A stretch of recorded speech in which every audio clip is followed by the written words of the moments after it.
Kakalosh Boker Tov. We're continuing with the halachot of the Tfilat al Mincha, and now we're going to speak about the maskanot of the halacha to do with doing work before Mincha. Yesterday we spoke about the meals before Mincha. Now we're going to speak about work. The minhag is to be mekel, to go, whether it's to go to a bathhouse or to start a judgment, even after the time of Mincha Ketana started. Which, remember, if we were talking about which Mincha was referring to when the Mishnah said that you're not allowed to do certain jobs or having certain meals, whether it's Mincha Gdola, Mincha Ketana. But here he's saying the Minhag HaOlam is to be mekel, even if it's after Mincha Ketana, and even if it's going to be, we're talking about a very big bathhouse or the beginning of Tchilat Din, also, and even the Sfaradim and the Edot Mizrach have a Minhag to be mekel. And the reason why is because we're going to rely upon the fact that we have a Zman Kavua to go to the Bet Knesset, which means we always know we have the Minyan in the Bet Knesset at this time.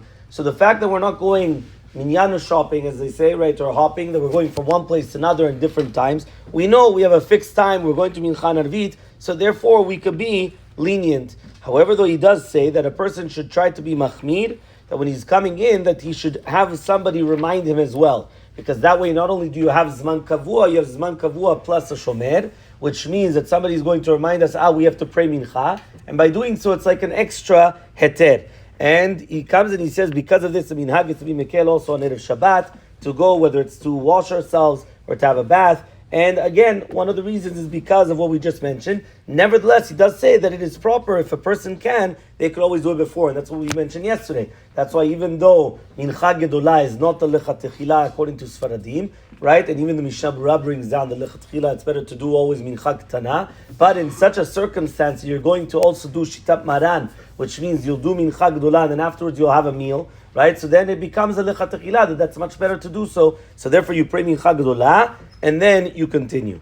Now what about to do with a haircut? So to do if right now the barber has many pairs of scissors, which that's usually the case nowadays, right? Which means that he could come and he could switch the scissors to another scissors. So then we could be mekel even for the minhag of the Sfaradim, also even lechat techila after chatzot, until the shat she'it bayom, there's no problem. And even if a person does not have a zman kavua to pray mincha, and there's nobody there to come and to remind him, it would still be permitted. The same halacha would apply if you're using an electrical, we're going to say a shaver, and obviously it should be a kosher shaver. Remember that we've spoken in the past, right, about all the different shavers and the brands, right, and that sometimes you could have even a brand which is kosher and not kosher. So it's very, very important. Usually the problems would start with the lifting cuts and others as well, which would have a very, very clean effect, which could be a problem of a razor. So if you remember, you could go to, I think it's koshershavers.com.org, I don't remember which it was, which actually you put in whichever shaver that you have, right, and it'll tell you the brand,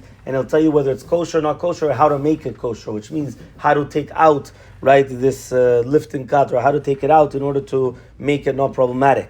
So now he comes and he says, if a person is going to use a shaver, so he says you could be mekel as long as you know that you could borrow another shaver from your friend. Now he says, however, though, if it's mamash right beside the time of Mincha Ketana, which means that you're mamash right by at the time of 9 hours into the day, so therefore now you could only be mekel unless you have, right, the two different teterim, which means that you have a zman kavua for coming to Mincha Narvit, or you have a shomer, that the shomer will come and he'll remind you, and if you can, it's still going to be lechat techila to come and to still pray Mincha Gedolah in order that you get out of this problem, right, of trying to have a haircut beforehand. B'ezrat Hashem, tomorrow, Blineda will speak about the concept of haircuts in general after chatzot al pi Kabbalah. Because we're going to see that there's a big machloket to do with this, and we'll see is it permitted or not permitted taking haircuts after chatzot.